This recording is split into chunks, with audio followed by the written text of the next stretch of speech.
Seja muito bem-vindo e bem-vinda ao podcast da BHH. As novidades da hematologia, hemoterapia e terapia celular, você ouve a seguir no nosso episódio do Hemoplay Podcast. Amigos, muito bem-vindos. Esse é mais um episódio do Hemo em Família. Hoje é o Dia Nacional da Conscientização da Anemia Falciforme. A gente tem um enorme prazer de estar com vocês. E hoje nós temos convidados muito especiais. A Ana Carolina, Dr. Carlos, cada um deles vai se apresentar, a nossa querida Sandra Lojeto e a nossa querida Rosiane Gouveia. Eu sou a Adriana Seber. Hoje, infelizmente, eu não vou poder estar com vocês, mas estão em ótimas mãos e hoje nós vamos conversar sobre o transplante de medula óssea. Bom episódio. Obrigada, Adri. É uma pena que você não vai poder participar, mas vamos tocar aqui, gente. Bom, eu, Sandra Regina Lojeto, eu sou hematologista pediatra, coordenadora do Comitê de Hematologia e Hemoterapia Pediátrica da BHH. Bom, para começar o podcast de hoje, eu acho que caiu meio ao acaso, mas é importante porque a gente vai falar sobre a possibilidade de cura para o paciente da anemia falciforme justamente no dia da conscientização da doença falciforme. Então, nós vamos começar com as nossas perguntas.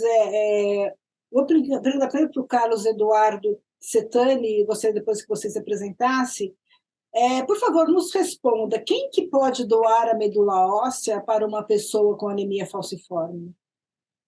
Boa tarde, doutora Sandra. Boa tarde, Rose. Boa tarde, Ana Carolina. Meu nome é Carlos Eduardo Setani Greco, sou médico assistente aqui do Serviço de Transplante de Medula Óssea de Ribeirão Preto. E, como a senhora bem disse, hoje é Dia Mundial de Conscientização da Anemia Falciforme, então acho importante a gente discutir esse assunto. Quem pode ser doador, né, de medula para pacientes com anemia falciforme são os irmãos totalmente compatíveis, né? Então, só uma coisa que eu acho que é importante ressaltar, quando a gente fala dos irmãos que podem ser doadores de medula óssea, é que os pacientes que são traço falciforme também podem ser doadores, que isso muitas vezes é uma dúvida das famílias, né? Porque às vezes tem um irmão totalmente compatível e eles são traços, mas mesmo sendo traço, eles podem ser doadores. Acho que isso que é importante a gente ressaltar. Realmente é muito importante esse ponto. Às vezes a família acha que porque tem o traço, não tem um doador em casa.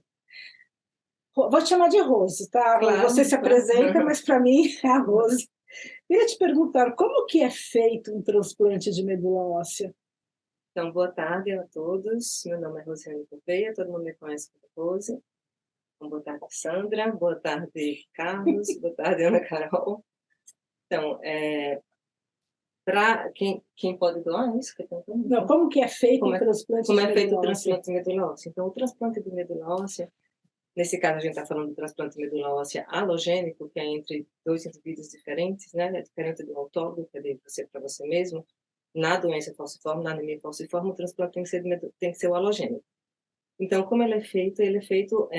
O paciente que vai ser submetido ao transplante, primeiro tem que achar um doador que seja compatível, como o Carlos falou, né, que tem que ter um HLA compatível, e aí esse aí normalmente é um irmão, que pode ser que tem do mesmo pai e da mesma mãe, que tem mais chance de ser HLA totalmente compatível, mas também pode ter aqueles doadores que são os haplioidênticos, em que você tem uns 50% de compatibilidade. E aí, nesses casos, o transplante é feito o paciente tem que ser submetido a um processo de preparo, né? Esse preparo que corresponde a 3 fases, que é o preparo pré-transplante, que ele vai ter que o corpo tem que se preparar, se condicionar para receber a quimioterapia, né? Que aí vai ter que fazer uma quimioterapia, e nos transplantes haplioidênticos faz também uma radioterapia corporal total. E aí, ele vai ter que ficar internado para receber essa quimioterapia, a radioterapia, no caso do transplante de haplo, e aí vai receber a medula óssea do seu doador, né, através de um catéter que se coloca como se fosse uma transfusão de sangue normal, né, mas na verdade ali está a medula óssea, que é a fábrica do sangue, e que ali ela vai entrar no corpo do paciente por um catéter, né, e ele depois de um tempo, depois de um período, normalmente entre 14 a 28 dias depois que foi infundida, essa medula vai começar a trabalhar e vai ter novamente a produção do hemograma e dos elementos sanguíneos necessários. Então, o transplante de medula óssea é feito com essa fase de preparo pré-transplante. Depois tem a fase da internação durante o transplante, que pode demorar, dependendo das intercorrências que o paciente tem, mas fica em torno de 1 mês internado. E depois tem o período pós-transplante, que é muito importante. Todas as fases são muito importantes. O período pós-transplante também, porque são fases que podem acontecer algumas complicações e que esse paciente vai ter que se acompanhar muito de perto, né? Porque são complicações muito inerentes ao transplante que precisa ser visto por um transplantador. É super importantíssimo, porque às vezes a gente vê que as pessoas acham que é uma cirurgia o transplante, né? Na verdade, não, é um procedimento com toda a sua complexidade, mas no final é uma infusão da medula na veia do paciente. Sim, exatamente. Na verdade, não precisa ir para o centro cirúrgico, o paciente não vai ter um corte, não vai levar ponto, né? O doador que tem que coletar a medula, ele vai precisar doar a medula geralmente para doenças que não são malignas, não são câncer, né? Como é a doença falciforme. O doador doa através da medula óssea, né? Então, a coleta é feita no centro cirúrgico do doador. O paciente em si vai receber a medula no seu próprio quarto, não é no quarto de internação, na unidade de transplante. Então, realmente, não tem esse processo de corte, de cirurgia. Obrigada, Rosa. Carlos, deixa eu te perguntar. Quando o transplante de medula óssea ele é feito de um irmão totalmente compatível, né, aquele HLA compatível,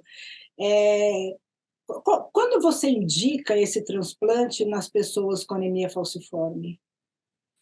Isso é uma coisa importante ressaltar, né? Porque às vezes as famílias elas ficam até um pouco ansiosas quando elas vêm para a primeira avaliação, porque às vezes o paciente ele tem anemia falciforme, mas ele não tem necessariamente indicação para o transplante, né? Então é importante ressaltar que para o transplante de medula no paciente com anemia falciforme, além de ele necessariamente ter um doador totalmente compatível, familiar, um irmão, ele tem que ter alguns critérios, né? Então, esses critérios são alteração, né, vasculopatia cerebral relacionada ao anemia falciforme, perdão, tem que ter episódios de crises vasoclusivas, mais que 2 crises no último ano, né?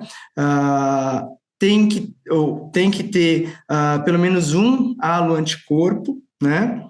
Osteonecrose e mais que um episódio de priapismo. Então, esses são os critérios clássicos aí, que são os que estão preconizados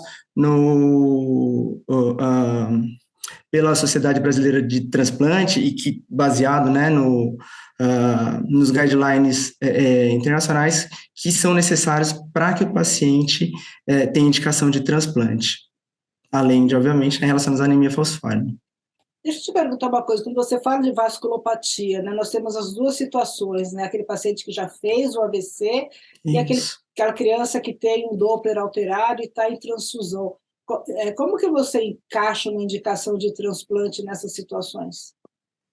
O AVC, o paciente que já teve o AVC vai ter o critério também, e aquele paciente também com alteração da velocidade no Doppler transcraniano, em transfusão crônica, também tendo o doador, tem a indicação, né? E alteração de imagem na ressonância também associada ao distúrbio falciforme também passa a ser uma indicação de transplante. Tá bom, obrigada, Carlos. Voltando para a Rose, né, agora vamos falar do haploidêntico, né, que é aquele que não é o irmão completamente igual. Quais são as indicações do transplante haploidêntico nas pessoas com doença falciforme?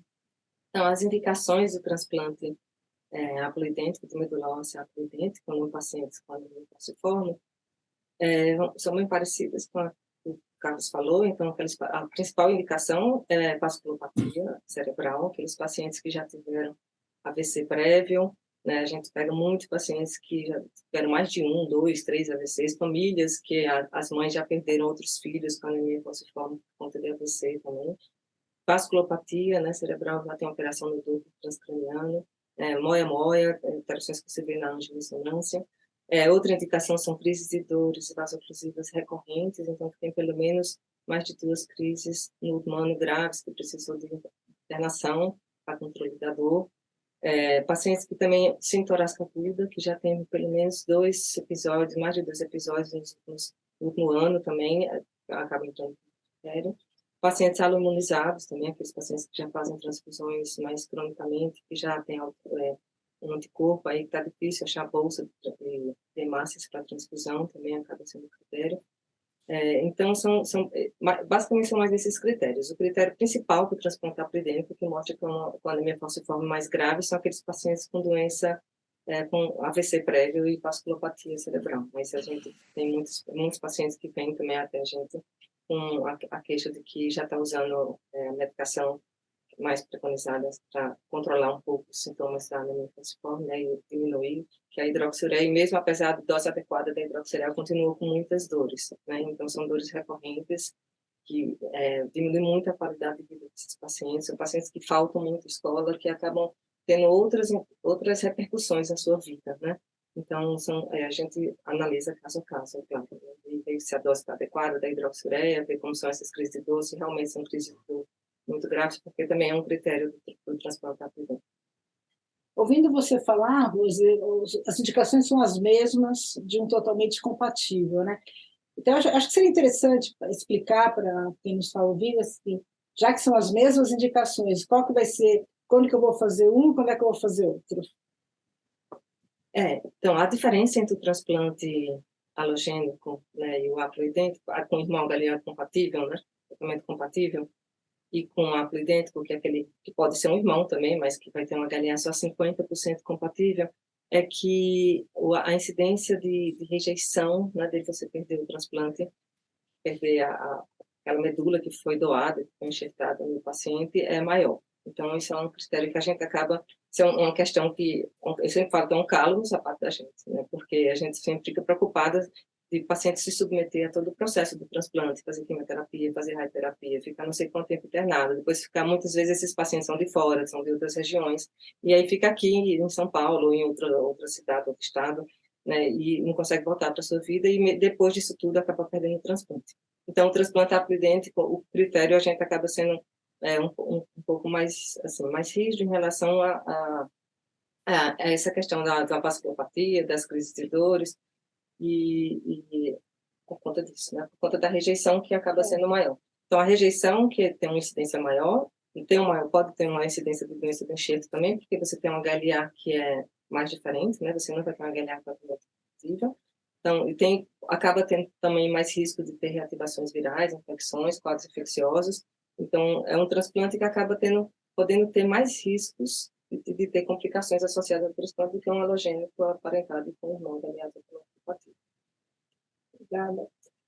Voltando para o Carlos, eu queria perguntar como que é feito o preparo do paciente para o transplante compatível, preparo pré-transplante, como é que funciona? Eu acho que é interessante que às vezes a gente fala muito, às vezes eu também já peguei, é fácil, eles já eu vou lá, tomo na veia e volto para casa, né? Então, eu gostaria que você explicasse um pouco melhor como que é todo esse preparo para o totalmente compatível. Isso. E isso é um detalhe importante, especialmente quando a gente fala no transplante do paciente com anemia falciforme, né, que ele vai requerer alguns cuidados no transplante específicos que a gente às vezes não... diferente das outras doenças, né? Então, a gente precisa tomar alguns cuidados, por exemplo, no valor da hemoglobina S que esse paciente vai ter. Então, a gente tem que se atentar a reduzir esse valor da hemoglobina S para baixo de 30% antes de iniciar o transplante. Então, para isso, é necessário, muitas vezes, algumas... transfusões de troca, o contato próximo com o pessoal do hemocentro, né, às vezes para, quando possível, fazer eritrocitoaférese para uma redução mais rápida desses valores. A gente tem que estar atento, né, para toda a avaliação global do paciente no pré, então, parte renal, a parte cardíaca, pulmonar, isso vai ser muito importante na avaliação prévia.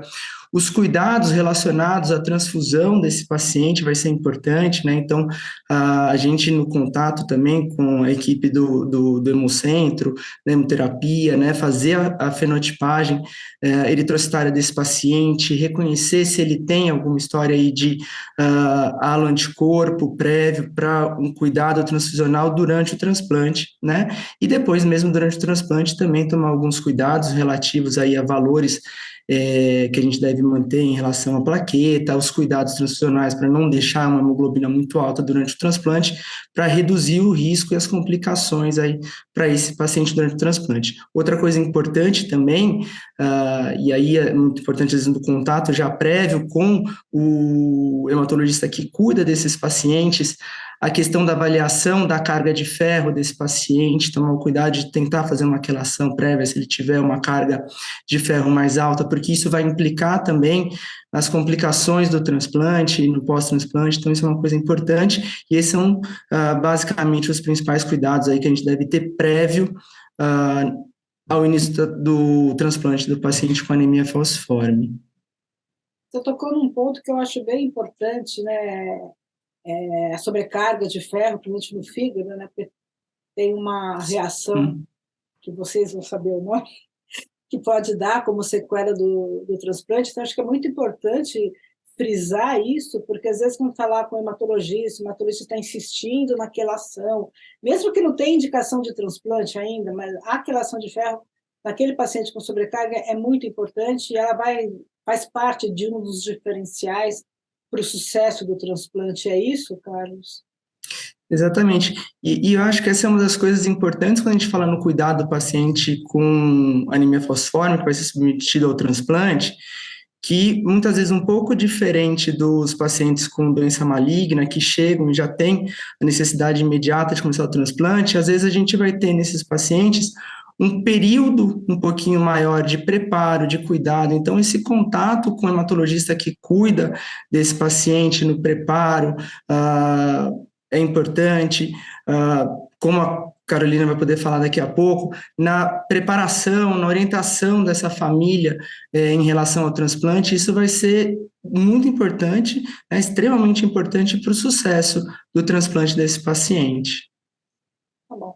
Antes de chamar a Ana Carolina, eu vou pedir para a Rose agora falar sobre o preparo do haploidêntico, para aí a gente já aprende os dois aqui. Então, no transplante haploidêntico, o preparo é parecido com o que o Carlos falou, né? Então, a única diferença, assim, vou repetir um pouco as coisas que ele falou, mas a diferença principal é que esse paciente tem que ter um período mais longo de manter essa hemoglobina S mais baixa. Então, o ideal é manter a hemoglobina S menor que 30 por pelo menos 2 meses seguidos. Então, muitas vezes são pacientes que chegam para a gente que estão com hemoglobina, que tem hemoglobina S já anemia falciforme, né? 70%, 80%. Então, ele tem que atingir essa hemoglobina S menos que 30. Depois que atingir, tem que ficar 2 meses com essa hemoglobina S baixa para poder seguir para o transplante. Além da hemoglobina S, tem que ter também um reticulócito menor que 10%. Reticulócitos, isso quer dizer que a medula está como se ela estivesse menos ativa, ela não estivesse funcionando tanto, e aí isso diminui a chance dela rejeitar na hora que receber a medula nova. Então isso é um indicativo, digamos assim, de que a medula não está produzindo tanto. Ela está recebendo sangue, então ela está entendendo que ela não precisa produzir, né, tanto. Então, reticulócito menos que 10%, hemoglobina S menos que 30%, leucócitos menos que 10.000 também, né, e a gente atinge muitas vezes essa leucometria mais baixa, diminuindo um pouco com a hidroxiureia, e isso, consequentemente, você tem que estar usando a hidroxiureia numa dose adequada, de pelo menos 30 a 35 miligramas por quilo dia, também por pelo menos 2 meses. Então, esses pacientes que estão assim são os pacientes que estão melhor preparados, assim, precisam estar assim, para poder ir para o transplante e ter menor risco de rejeitar, né, no haploidêntico. E aí, como são pacientes que vão acabar transfundindo bastante, né, mais do que os halogênicos aparentados com o irmão HLA compatível, então são pacientes que, porque vai ter que ficar 2 meses com hemoglobina S mais baixa do que 30, e significa que já vão estar transfundidos antes. Então são pacientes, às vezes, que já vêm meses transfundindo. E aí, fora aqueles que já têm vasculopatia, AVC prévio, que às vezes já estão transfundindo há muitos meses também. Então, são pacientes que já têm uma sobrecarga de ferro mesmo. Então, novamente, esse ponto que é muito importante. Precisam fazer a quelação de ferro adequada, porque depósito de ferro no fígado, no coração, são coisas que podem prejudicar bastante. né, e maior incidência de doença veno-occlusiva hepática, né, que é um problema grande do transplante. Então, precisa quelar bastante, precisa quelar, né, então temos as medicações certas para usar como quelante de ferro, e são pacientes que também, às vezes, podem acabar alemonizando também. São pacientes que a gente tem que ter todo cuidado na transfusão, né, são bolsas fenotipadas, são bolsas sem ser filtradas e irradiadas também, a gente escolhe bolsas, tem que ser, tem todo um cuidado especial na transfusão desses pacientes, né, para tentar evitar essa harmonização. E fora isso, tem também, são pacientes que acabam tendo um anticorpo anti-HLA também, que é outra coisa que também acaba atrapalhando um pouco, muitas vezes, a realização dos transplantes dentro, porque são pacientes que acabam tendo um anticorpo, esse anticorpo é como se ele mesmo tivesse um anticorpo contra HLA, que é diferente do HLA dele, e aí pode acontecer de ter no HLA do doador que é apto, que é o HLA que é diferente do dele, e aí esse doador não pode ser o doador, porque se doar e ele tiver esse anticorpo contra, ele vai lutar contra essa medula nova e não vai deixar a medula nova pegar, ou vai rejeitar.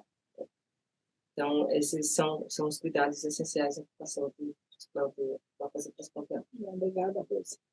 Agora eu vou chamar a Ana Carolina, que ela está quietinha, mas ela vai falar, porque assim, eu sempre falo que sem a enfermagem a gente não funciona. A gente precisa da presença de vocês, porque para dar o rumo no tratamento.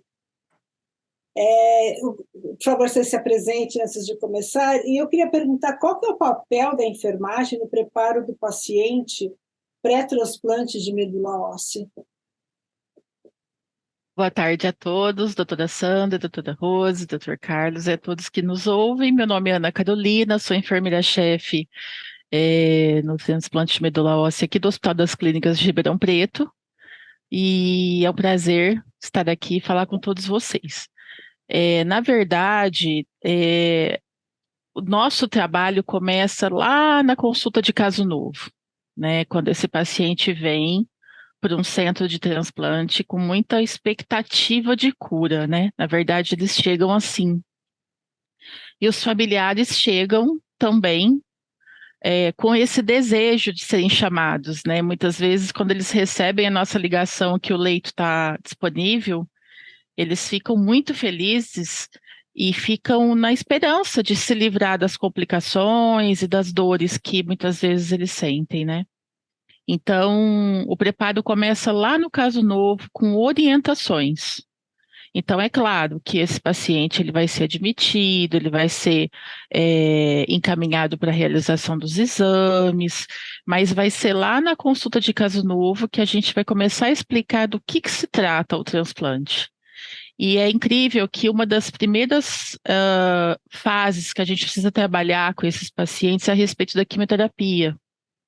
Porque esses pacientes, eles têm muitas crenças relacionadas à quimioterapia, eles nunca fizeram quimioterapia, né? Então, nós começamos a trabalhar todas essas questões lá no ambulatório, depois na consulta de caso novo, a gente reforça sobre a estrutura que é necessária que esses pacientes tenham, sobre o tempo de internação, quando é possível, a gente leva esses pacientes para a unidade de internação, para desmistificar muito do que eles pensam a respeito da unidade.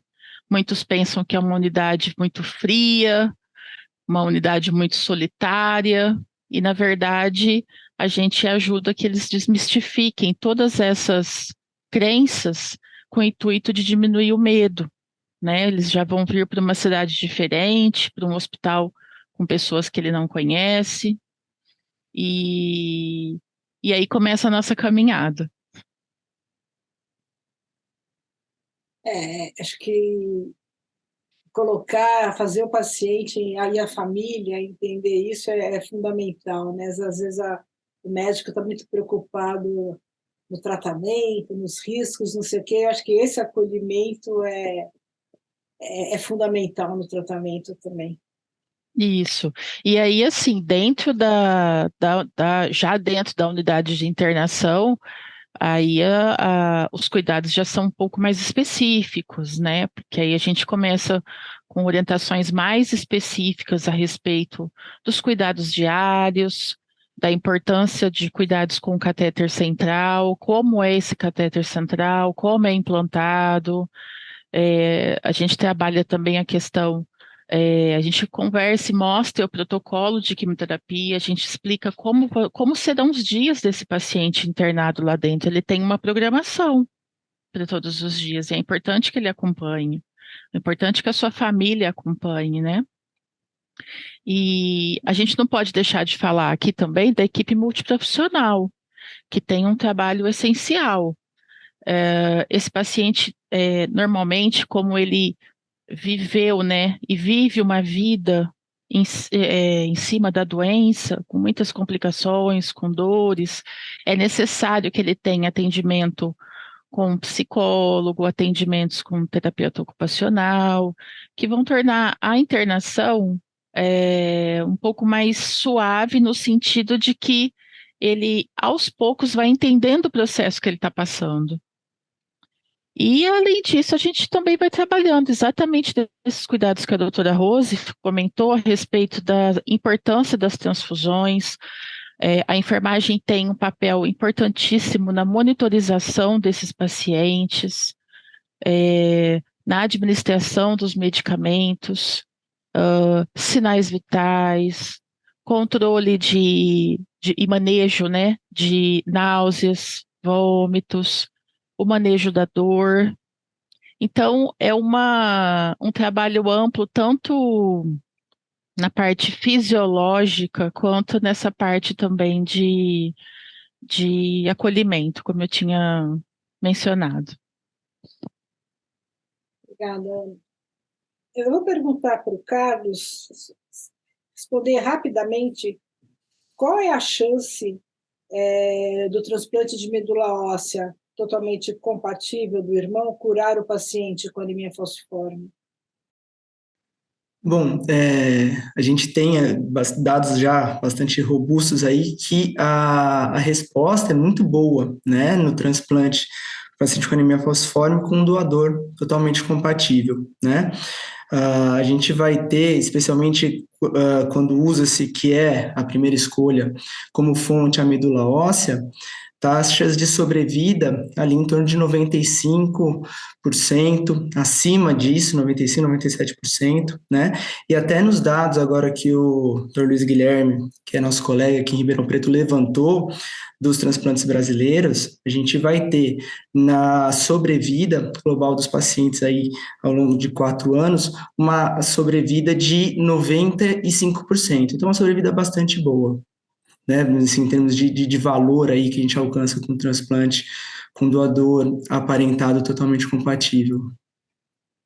Muito bom, né? Pensando alguns anos atrás, a gente não chegava a esse índice, né? A gente vê que melhorou muito, né?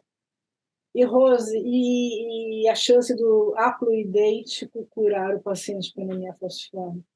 Então, a chance do transplante haploidêntico curar o paciente com anemia falciforme também é muito boa. A gente tem que ter a questão só da rejeição, porque realmente é o que nos preocupa mais, né?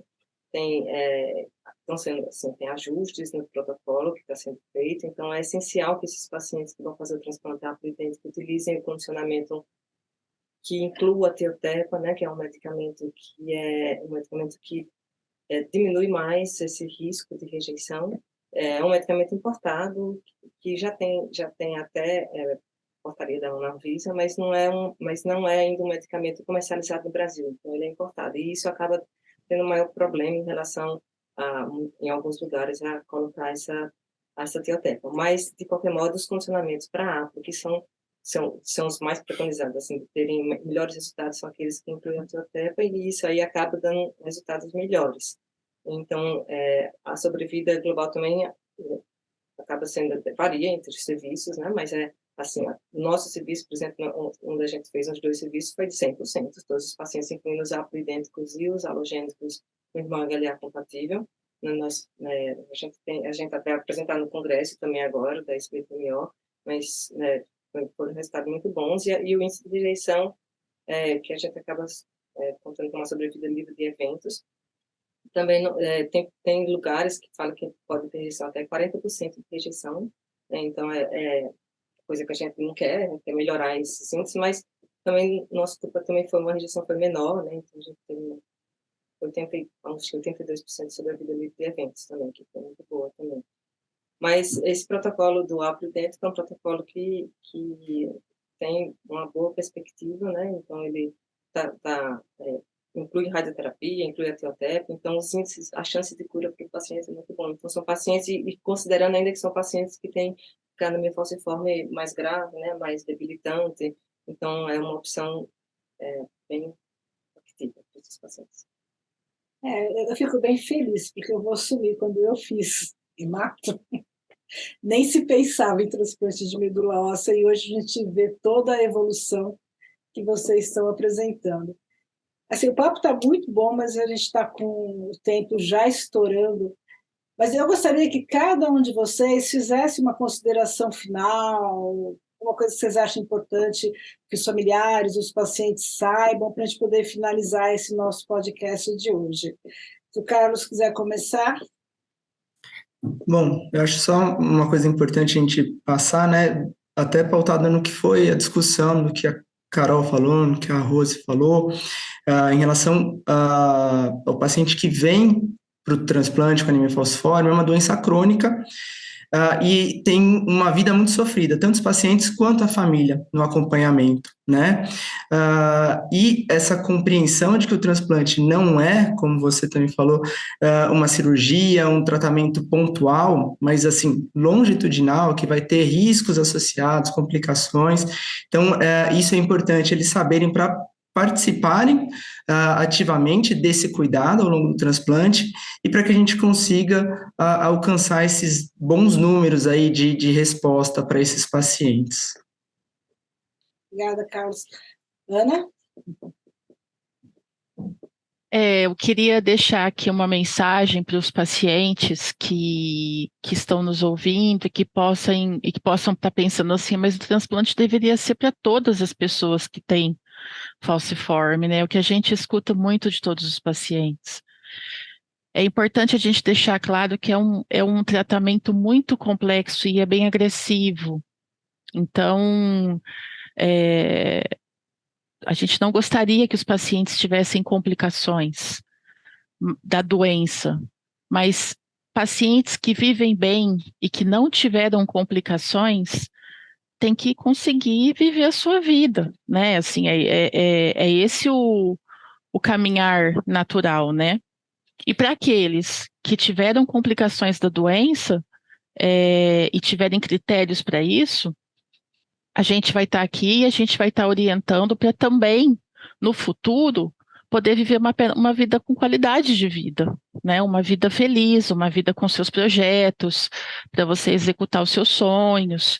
Então, quem está nessa fase de aguardar de ser chamado para um transplante, se organize com a sua família, pense que é mais uma etapa de um tratamento, mas é um tratamento que a gente não consegue delimitar tempo, né? E que é uma parceria da família com a equipe. E que existe uma comunidade muito grande há muitos anos estudando e procurando fazer o melhor para todos esses pacientes que muitas vezes colocam uma esperança muito grande no transplante. Não desistam. Nós estamos aqui conseguindo e tentando melhorar cada vez mais para esse tratamento ser menos agressivo para todos. Obrigada, Ana. Rose? Não, acho que o Carlos e a Carol falaram bem, né? Mas é isso mesmo, é uma doença crônica, debilitante, né? Que traz muito sofrimento, não só para o paciente, mas para toda a família que está em volta, né? Para os irmãos. Então, é um paciente que muitas vezes, eu já falei, não consegue ir para a escola direito, não consegue seguir a sua vida, muitas vezes não consegue trabalhar, tem uma expectativa de vida muito menor do que a outra população, né? A população que não tem anemia falciforme. Então, o transplante de medula óssea é uma opção de cura, assim, e trouxe muita esperança, como disse a Ana Carol, muitas vezes eles depositam tudo isso no transplante, mas é muito importante saber, né, como é o transplante mesmo, quais são os seus riscos, né, quando ele deve ser feito, conversar com a equipe, né, médica, tirar suas dúvidas, né? Porque às vezes acha que é de um jeito e é de outro, né? E mesmo a gente falando, eu sempre falo que uma coisa é você ouvir, outra coisa é você viver a situação, né? Então, às vezes, quando vai tudo bem, ótimo, mas quando não vai, quando tem concorrência, né? Eu não sabia que podia ser assim. Então, por isso que é muito importante conversar e saber como é o transplante mesmo.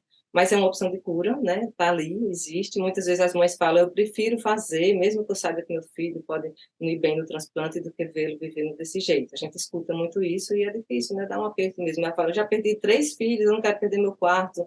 E é muito difícil mesmo. Então, porque a gente quer ajudar, a gente também quer curar, né? Mas a gente também não quer causar nenhum mal. Então, a gente quer que seja consciente, né? Que seja o transplante seja indicado com consciência, tanto da nossa parte como da parte das famílias, né?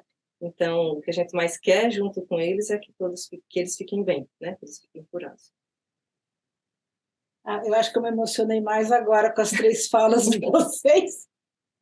E assim, resumindo, é esperança. E a gente tem que ter esperança para viver, para tocar a vida e sempre buscar o melhor. E no Brasil a gente tem essa esperança, né? A gente tem as pessoas experientes que fazem o transplante com qualidade e com sucesso. Eu, Sandra, em meu nome, em nome da Adriana Seber, que foi uma pena, não pôde estar presente aqui conosco hoje para ajudar nessa discussão, mas que foi brilhante. Agradeço vocês 3. Muito obrigada. Com acesso a muita informação sobre as especialidades e diversos temas pertinentes na voz de quem entende.